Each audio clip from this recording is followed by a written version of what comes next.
ipahayag natin ang mga testimony na nangyayari sa ating buhay. We have to give thanks to the Lord. Amen! So, lahat po tayo ay may time. So, 3 minutes each. Yeah, para makapag, ano na naman yung iba. Pero, kung magpapala ay talagang ngayon. Okay. Okay.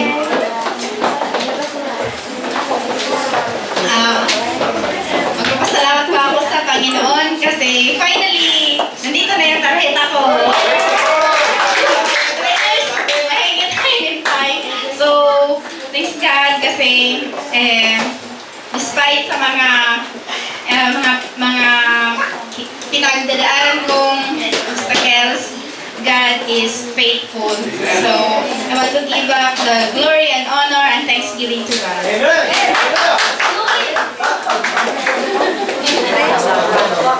Gusto ko rin magpasalamat sa Panginoon dahil He is my healer.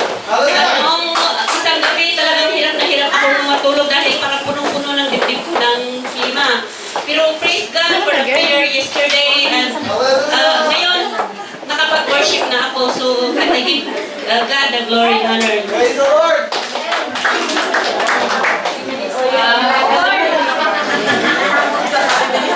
Magpapasalamat din po ako sa Panginoon kasi nadagdagan na naman po ang edad. Ibig sabihin ko at saka magpapasalamat din po ako sa kaligtasan din ng anak ko na nasa Cebu. So, after 2 months, so, babalik na siya sa Maynila. Sana rin po patunayan niya rin po ang paglalakbay niya ulit pabalik sa Maynila. Binabalik ko po ang papuri sa Panginoon.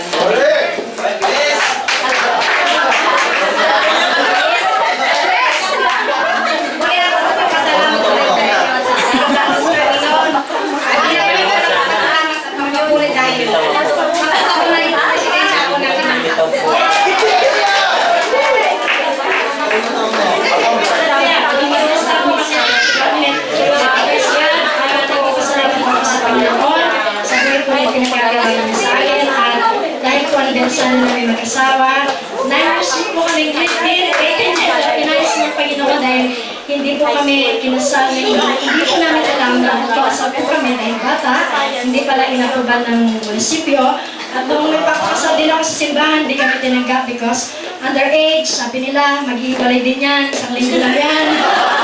So, hindi po kami inunod din. Dinala na naman kami sa municipality. Sigurado po magpapakasal na mga yan. Ikinasal kami pero hindi naman pala inunod. Pero ang Diyos po, ang Diyos po ay Diyos ng kaayusan. Amen. Dahil kung makikilala kami, kumuha lang kami ng for 9 years, hindi ko alam na nabubuhay pala kami sa kasalanan. So, nung nakikilala po kami, kukuha lang po ako ng marriage contract. Wala kami marriage contract. But God is good. Nung makita ko yung kasal nila,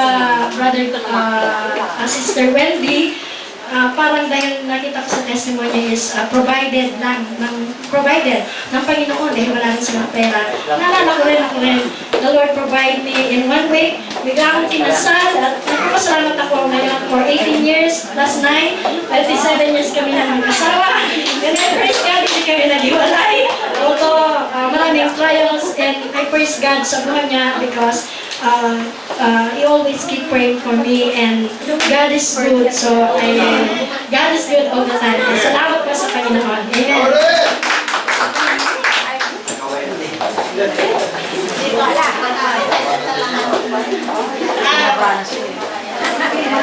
Good morning to everybody, brothers and sisters. Good morning, Pastor Ray, Pastor Labero. Maraming salamat. Ito ako sa harapan ninyo pagpapasalamat sa Panginoon. He's a great healer. Binigyan niya ako ng second chance sa buhay ko, pero pag nakaakap na ako ng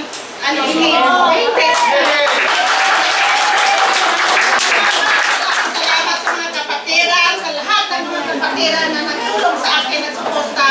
Kahit wala dito ang mga pamilya ko, mga anak ko. Nandito tayo.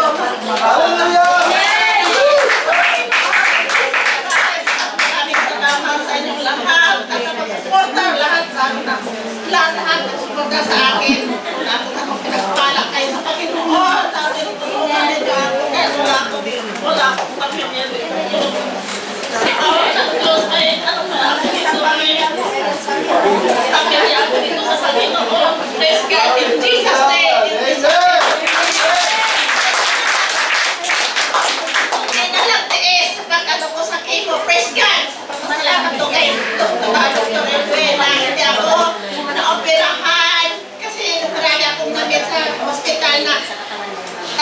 pari ang case ko na ano sa cancer kulon na naoperahan sila, dalawang beses sila na naoperahan, dalawang beses sila naoperahan na chemo.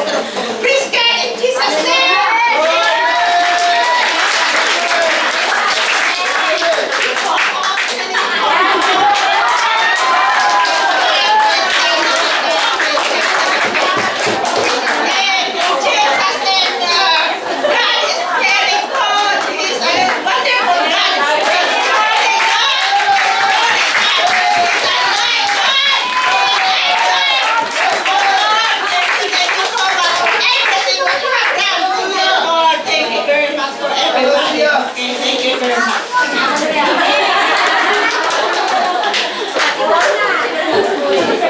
Praise God, sabi nga, delight yourself to the Lord and He will give the desires of your heart.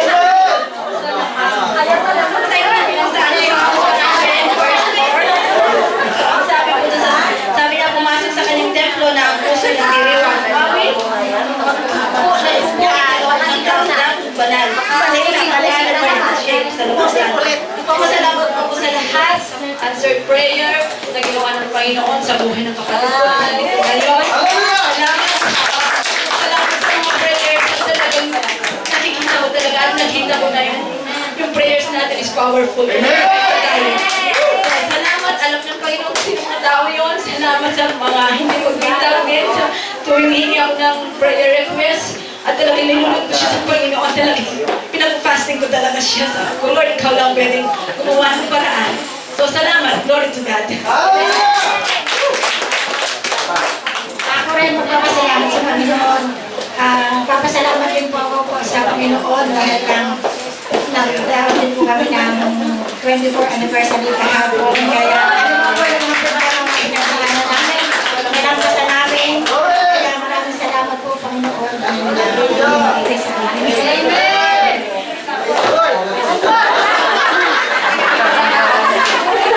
Sabi nga, malaki man o maliit yung mga pagpapala, kailangan pasalamat ko sa Panginoon.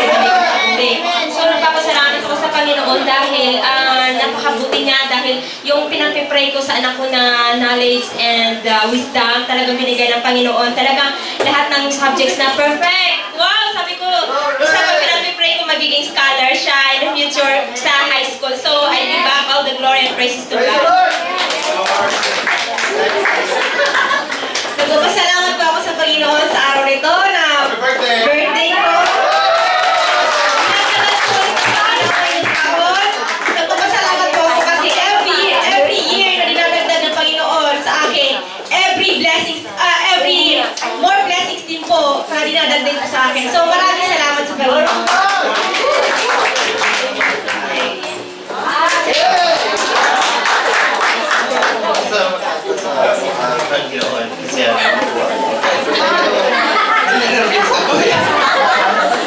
Because I go, that's a good thing.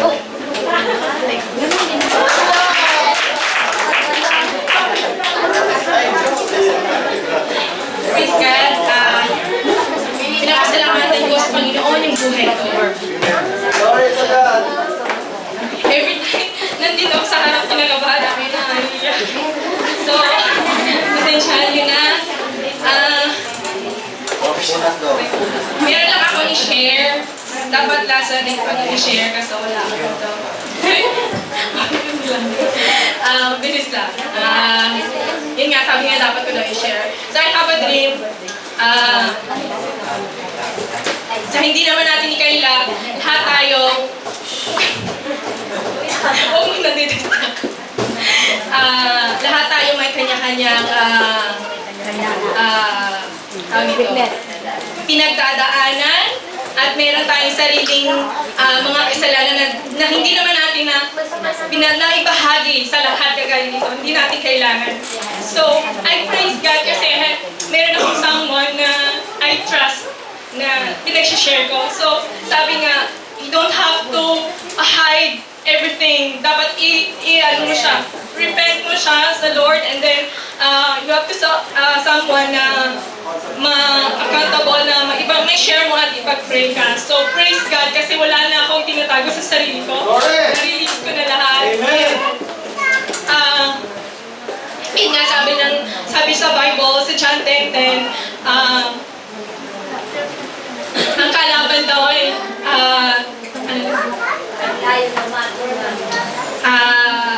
John 10:10, the enemy, thief, oo, nakalimutan ko, pakipagbukas na lang. So, he will destroy, kill, and destroy us. So sabi ng, sige, pakibasa po. The thief comes only to steal, kill, and destroy. I have come that they may have life and have it to the full. Amen. So, i-share ko lang po yung panaginip ko. Talagang, I was living in a dark place, in the dark. So, meron akong light, meron akong parang candle siya. So, talagang hinipan siya. Talagang sobrang pagkagising ko, kinabahan ako na parang hindi ko kaya na, no, sabi ko talaga, no, kasi hinipan siya. Hinipan yung candle ko. So, yung talagang na-recall ko ang past ko, talagang, I know, mayroon tayong, isa-isa tayong, may candle tayo, may burning lights tayo sa sarili natin. So, hindi natin kailangan na mamatay yun. Hindi natin hahayaan yung enemy na patayin yun. Amen. Amen. So, yun na po, kung tayo po ay nananatili pa sa makamundong nakasalanan.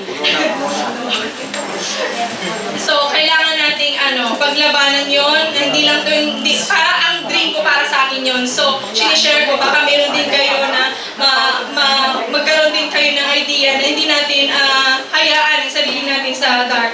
Amen. Correct.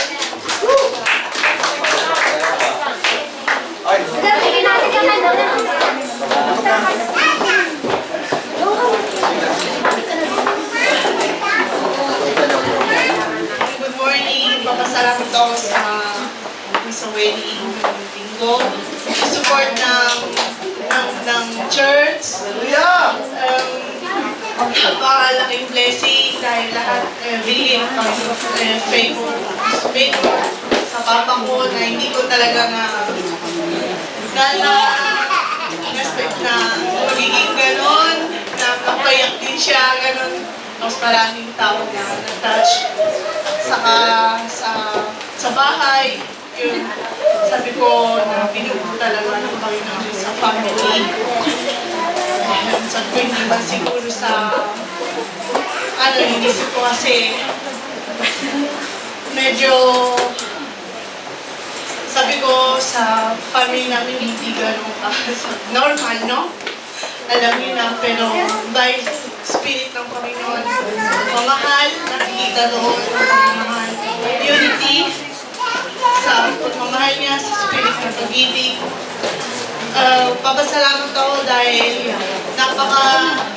laking regalo sa amin ni Hans ang binigay ng Panginoon na magpatuloy sa Panginoon, mag-serve sa Panginoon. Salamat at pinabalik ko ang pagkulit sa sila.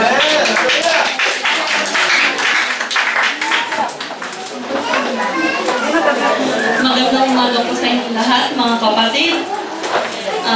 Unang-una nagpapasalamat po ako sa Panginoon. Very touchable yung experience ko. Salamat din sa mga kapatid na nag-pray para sa akin nang bumalik sa Kanya. Thank you, Lord God.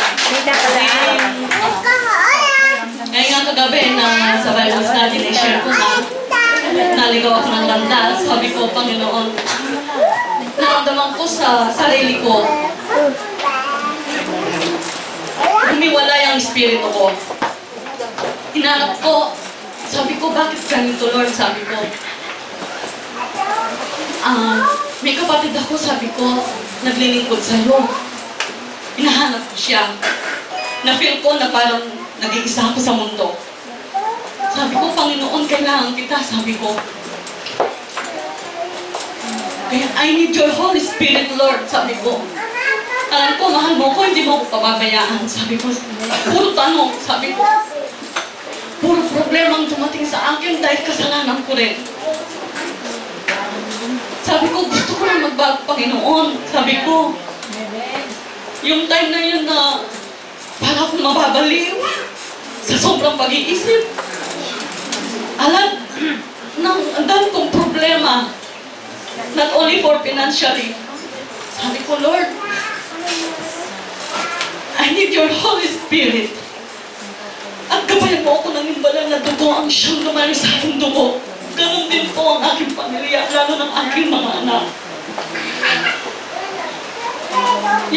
Yung time na yun, tinawagan ko yung kapatid ko. Sabi ko, nasaan ka? Nandito ako sa church, sabi niya. Kung gusto mo pumunta ka. Sabi ko, pupunta ako. Pumunta ako, hindi dahil sa may kailangan ako, dahil nangangailangan ako ng bagay na para sa sarili ko. Sabi ko, Lord, nandito na ako sa iyong tahanan. Sabi ko, handa akong makinig na yung pala na salita. Sabi ko, inihingi ko yung patuloy na gawin mo sa akin. So, tuloy po ako dito. Tapos, may hinihingi ako sa kapatid ko. Sabi niya, wala, pero hindi ko pinansin yun. But, gusto ko pa rin bumalik. Pero yung trials na binibigay sa akin na para mag-attend dito, talagang sinusubukan niya ako dahil wala akong malapitan. Kahit may mga kasamahan ako sa bahay, wala rin sila. Sabi ko, ang pagsubok talaga pag alam mo na gusto mong magbalik sa Panginoon, talagang yung trials ipaparamdam niya talaga sa'yo. Kaya sabi ko, gusto ko na magpatuloy sa'yo, Panginoon. Inihingi ko yung espiritu ko na siya, yung balang espiritu mo. So, glory be to God ngayon. Nandito ako kahit na ay sa mga dalangin ninyo, nagpapasalamat ako. So, nagpapasalamat ako sa Panginoon na patuloy na itong paglilingkod ko sa Kanya.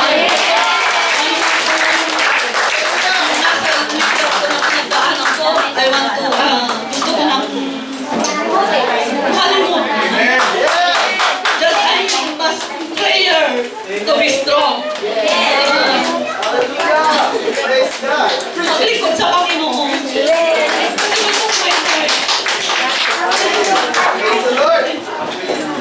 Tingnan natin, yung 3 minutes ay marami ang nakapag-testimony kahit isa lang, di ba? Pero may isa pa daw. Hindi ko palalampasin ang pasalamat sa ating Panginoon dahil ang kapatid ko po makakauwi na po sa Pilipinas kasi 5 taon po siyang nasa Lebanon. Yung amo niya talagang ayaw niyang, itinago pa niya yung passport niya, talagang hirap siya doon. Pero sabi ko sa kapatid ko, magbasa ka ng Bible, mag-pray ka. Sabi ko lagi kang humingi sa Panginoon kasi ang Panginoon hindi nagugulang. Pag humingi ka sa Kanya, talagang ibibigay niya. Sabi, kung hindi ka tatawag, talagang yung hindi naman sa pababayaan ka, pero gusto ka ng Panginoon na yung lumapit ka sa Kanya. Kaya ang pinagpapasalamat ko sa Kanya is talagang sinabi ng amo na niya na uuwi na siya at ang pinagpapasalamat ko pa is yung ticket niya pa uwi, saka ticket niya ng Lebanon to Manila, Manila to Tugigaraw, lahat ng pamasahe niya inano ng amo niya. Kaya sabi ko, praise God, napakabuti ang ating Panginoon. Ang Panginoon tapat siya sa kanyang mga anak, hindi nagkukulang ang ating Diyos. Ang ating Diyos ay dakila, ang ating Diyos ang pinakamayaman, ang ating Diyos ang pinakamagaling, ang magagamot. Kaya sa Kanya ko lamang binabalik ang pinakamataas na papurit pagsamba. Sa Kanya lang, sa pangalan ni Jesus, Amen. May naghihirit pa pero okay na po. Salamat din dahil napakabait ng Panginoon. Tomorrow, 1 year na ang asawa ko. So, salamat sa Panginoon dahil ayun din ang prayer namin na before na hindi pa nakapunta, under processing pa ang kanyang papel noon, sabi nila, may mga pagsubok na narinig ako. Pero alam nyo, rine-review ko yun. Alam nyo kung paano, ang pagpunta ng asawa ko, may nagsabi, wala kang pera, hindi makuha asawa mo. Yun ba? At tapos, sabi niya nung nakapunta na, sabi pa ng mga iba, oy, mahirap ang lalaki na magtrabaho. Pero alam nyo, pag sinasabi ng mga tao ng ganon, i-rebuke nyo lang. Amen. Sabi ninyo, walang mahirap sa Diyos. Amen! Hallelujah! Kaya salamat sa Panginoon dahil meron na po kaming trabaho. Salamat sa Panginoon dahil 1 year na po ang asawa ko. Salamat at 5 years na rin ang kanyang papel. Talagang napakapit ng Panginoon. Sabi niya dito, Thessalonians 5:18, sabi niya Apostle Paul, in everything give thanks to the Lord, for this is God's will for you in Christ Jesus. That doesn't mean that we have to thankful for everything. We need not to be thankful for bad choices someone's made. But we can make thankful in circumstances because the Lord can use resolving difficulties for good. So, knowing that God can use all things for good is more enough reason to give thanks in everything. Giving thanks is difficult circumstances is a small details that makes a big difference. Amen. Hallelujah. We have to thank to our Lord. Thank you, Father, that in everything, in every trials, in every challenges and difficulties, you are behind the scenes, working things out for good, for our good. Help us to see your hands in everything. Amen.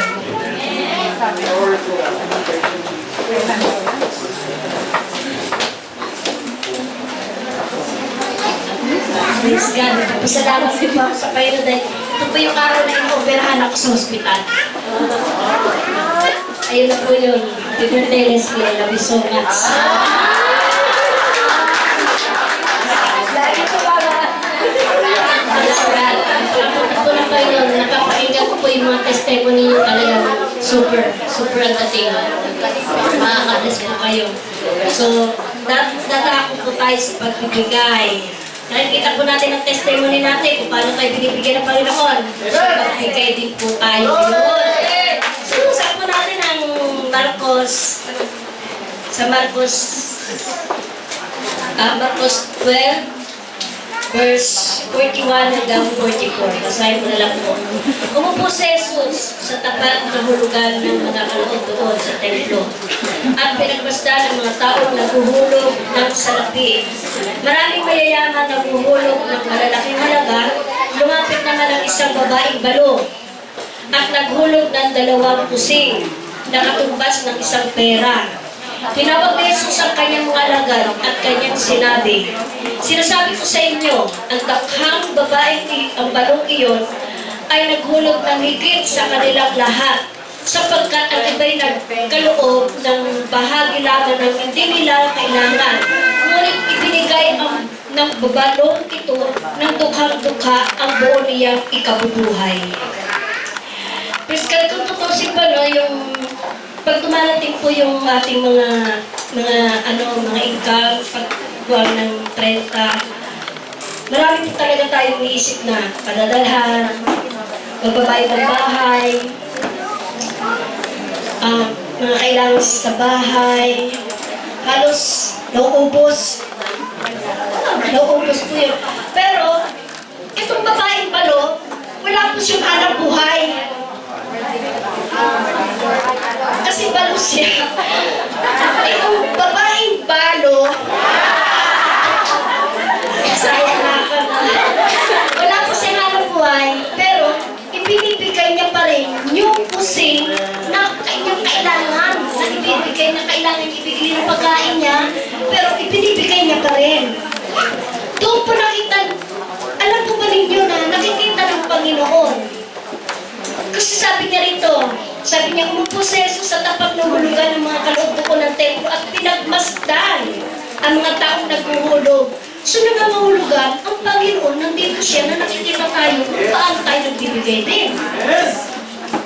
Meron po isang, naalala ko nung si Wendy, sabi niya sa akin, tita, sabi niya, lagi na lang akong kapos, di wala akong, palagi na natin babaeng balo si Wendy kasi iniwanan siya ng kanyang isa. Balo. Iniwanan po siya ng asawa niya dati. So, walang-wala po siya na lagi. So, ang sabi ko kay Wendy, mag-tights ka. Subukan mo mag-tights, sabi ko kay Wendy. So, ayun na, tuloy-tuloy na nagtatights si Wendy. Si Wendy tuloy-tuloy na po siya nagtatights. Doon niya nakikita na, tita, totoo nga, sabi niya. So, hanggang sa tumaan niya, ikakasal po siya. Ang sabi niya sa akin, tita, hindi ko makukumbida yung mga nasa church natin kasi baka kulang yung pera na iaano namin sa resto. Sabi. So, kukumpidahin ko na lang yung mag-aayos ng church saka yung mga ninong at ninang na lang. Sabi ko kay Wendy, oo, naiintindihan ka ng mga yan. Sabi ko, kasi hindi pinaanin niya na wala. Pero, doon ko po nakita mismo sa wedding, yung blessing na ibinigay sa kanya ng Panginoon. Maraming mata ko po nakita yung blessing. Na, una-una, yung papa niya, reconciliation ng mga papa niya, nandun yung love, nandun yung pag-ibig. Tapos yung inaasahan ni Wendy na yung pera, ang daming sumapit sa kanyang pera, may mga sobre pa, So, doon po natin makikita yung kung paano tayong magbigay. Siguro kung hindi pinakinggan ni Wendy yung sinasabi ko sa'yo, mag-tights ka, siguro walang kasalan na magaganap. Pero doon pa rin ipinakita ng Panginoon na yung blessing. Amen. Binless si Hans. Una-una, napaka-blessed, napaka-malaking blessing po si Hans sa buhay ni Wendy. Doon po, pagka po ay nagbigay sa Panginoon, tuloy-tuloy po, wala na po yung hindrance. Glory. Ngayon po, kasal na po, wala na po talaga ng hindrance. Yung po sinasabi natin na kapag tayo po ay nagbigay, maski kusing po yan, at galing po ito sa puso natin, i-bless po tayo ng Panginoon. Basta galing po sa puso natin ang pagbibigay. Tularan po natin itong isang babae, balo.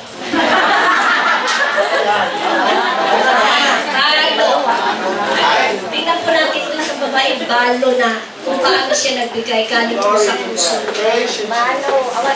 Kaya nga, balo. So, po natin nakikita na talagang napakabuti ng Panginoon. Hindi niya po tinitignan yung ibinibigay natin. Kundi ang tinitignan po ng Panginoon yung puso natin. Marami na po akong na kung paano sila nagbigay yung blessing po umakapaw po sa kanila. Kaya ipagpatuloy po natin yan, yung pagbibigay dahil para sa pagpalaganap din ng ating sa church po natin. Kailangan din po na tayo po ay magbayad dito sa pinagkatayuan natin. Marami pong kapangailangan ng church. So, yung pong pagbibigay natin ay napakalaking halaga po yan para sa ikalalago ng ating iglesia.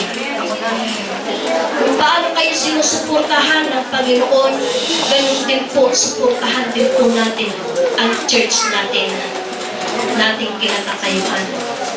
Huwag po tayong manghinayang dahil pag ibinigay po nyo yan na galing sa puso ninyo, Jack, meron pong kalakip yan na blessing. Galing sa buhay. Ako mismo, nagpapasalamat ako. Malapit na po ako umalis. Send na po. Yung pong pamasahe ko, provider din po. Alam ko malaki ang matadala ko na pera sa Pilipinas. May plan, meron po din po ang plan kung gagawin doon. So, nagpapasalamat ako sa Panginoon. So, tayo po ay manalangin. Ama, sa pangalan ni Jesus, maraming salamat, Ama, sa araw na ito, Panginoon. Ikaw po nakakasaliksik ng aming mga puso, Father God. At tinitignan mo po kung paano po kami magbigay sa iyo, Pare God. Na ito po ay galing sa puso namin, Panginoon. Ama, salamat po, Pare God, dahil pinapabayaan mo. Hindi po kami nawawalan. Bukos, laging puno po ang aming lalagyan. Nabubuhay po kami na may sagana, Panginoon ko. Lord, salamat, Ama, sa pagpapalang ibinibigay mo rin po sa amin, Pare God. At salamat din po, Pare God, sa aming pagbibigay ay doble-doble protection mo rin po sa pamilya namin, Panginoon. Ama, ngayon pala, Pare God, ay itinataas ko po ang lalagyan na ito, Panginoon ko. At iunat mo po ang mapagpalang kami, Pare God, na ang bawat magbibigay dito, Panginoon ko, ay ibabalik mo po sa kanila nang higit pa sa ibinigay po nila sa araw na ito. Kaya Lord, maraming po salamat po, Panginoon ko, sa pangalan ni Jesus. Amen.